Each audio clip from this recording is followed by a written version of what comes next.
প্রিয় সাংবাদিক ভাইয়েরা, সালাম ও শুভেচ্ছা নিবেন।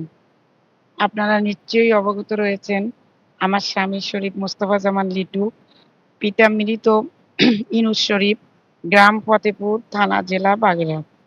আমার স্বামী জন্মলগ্ন থেকেই শহীদ প্রেসিডেন্ট জিয়াউর রহমানের আদর্শে অনুপ্রাণিত হয়ে ১৯৮৫ সাল থেকে বাংলাদেশ জাতীয়তাবাদী ছাত্রদল বেমর্তা ইউনিয়ন শাখার সভাপতি, বাগেরহাট সরকারি পিসি কলেজ ছাত্র সংসদে নির্বাচিত সমাজ কল্যাণ সম্পাদক, জেলা ছাত্রদলের সাবেক প্রচার সম্পাদক, জেলা যুব দলের সাবেক সাংগঠনিক সম্পাদক, জেলা পার্টি দলের প্রতিষ্ঠাতা আহ্বায়ক ও জেলার সাবেক সভাপতি কেন্দ্রীয় সদস্য, বাগেরহাট জেলা বিএনপির সাবেক প্রকাশনা সম্পাদক সহ জেলার বিভিন্ন গুরুত্বপূর্ণ দায়িত্ব পালন করেছেন।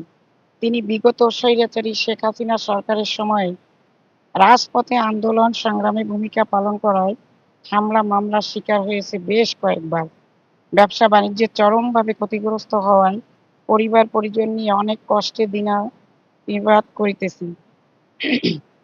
সদ্য সমাপ্ত একাদশ জাতীয় সংসদ নির্বাচন শুরু হলে আমার স্বামী শরীফ মোস্তফা জামান লিটু ঢাকার কর্মজীবন বন্ধ করে বাগেরহাটে এসে বাগেরহাট ২ সদর কচুয়া আসনে বিএনপি মনোনীত নির্বাচনে দলের সিনিয়র নেতা হিসেবে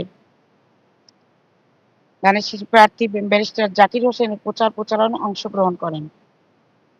নির্বাচনে দলের সিনিয়র নেতা হিসেবে সদরের রাখালগাছি ইউনিয়নের সাংগঠনিক দায়িত্ব পালন করা হয় তার উপর। তিনি নিষ্ঠার সাথে তার দায়িত্ব পালন করেন। রাখালগাছি ইউনিয়নে বিএনপি ও অঙ্গ সংগঠন ও সহযোগী সংগঠনের নেতাকর্মীদের নিয়ে সকাল বিকাল রাত দিন ধানের শীষের ভোটের লক্ষ্যে নির্বাচনী প্রচারণা চালান। ওই ইউনিয়নের নেতাকর্মীগণ আমার স্বামী শরীফ মোস্তফা জামান লিটুর সাথে নির্বাচনী প্রচারণায় স্বতঃস্ফূর্তভাবে অংশগ্রহণ করেন। কিন্তু আমরা হতাশ হয়েছি নির্বাচনে পরাজয় বরণ করে। সমাজের দর্পণ সাংবাদিক ভাইয়েরা, আপনারা নিশ্চয়ই আরও অবগত রয়েছেন, একাদশ জাতীয় সংসদ নির্বাচনের পরে বাগেরহাট ২ নির্বাচনী এলাকার বিভিন্ন জায়গায় সহিংসতার ঘটনা ঘটেছে। গত ১৩ই ফেব্রুয়ারি সদর উপজেলার গোটাপাড়া ইউনিয়নের পার নওয়াপাড়া এলাকায় গোষ্ঠীগত সহিংসতায় ওই এলাকার শাহজাহান সর্দারের ছেলে ওসমান গনি সর্দার আহত হয়ে পরের দিন ১৪ই ফেব্রুয়ারি খুলনা মেডিকেল কলেজ হাসপাতালে মৃত্যুবরণ করেন।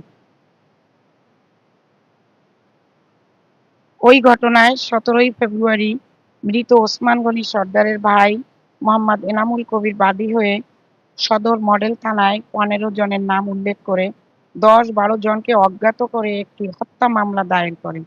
ওই মামলার এজাহারে আমার স্বামীকে ১৩ নম্বর আসামি করিয়েছে। সেখানে তার নাম এবং তার বাবার নাম ইচ্ছাকৃত ভুল লিখে আছে।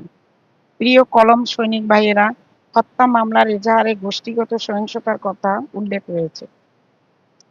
তাছাড়া আমার স্বামী কখনো ওই নির্বাচনী প্রচারণায় যায় নাই, এমনকি কাউকে ভোট দেওয়ার জন্য প্রভাবিত করেন নাই।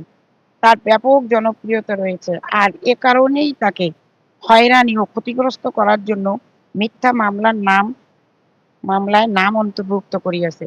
আপনারা সমাজের দর্পণ, দয়া করে আমার স্বামী শরীফ মোস্তফা জামান লিটুর নাম যাতে এই মামলা থেকে দ্রুত প্রত্যাহার করা হয়, আপনাদের মাধ্যমে প্রশাসনের নিকট আমি সে দাবি জানাচ্ছি।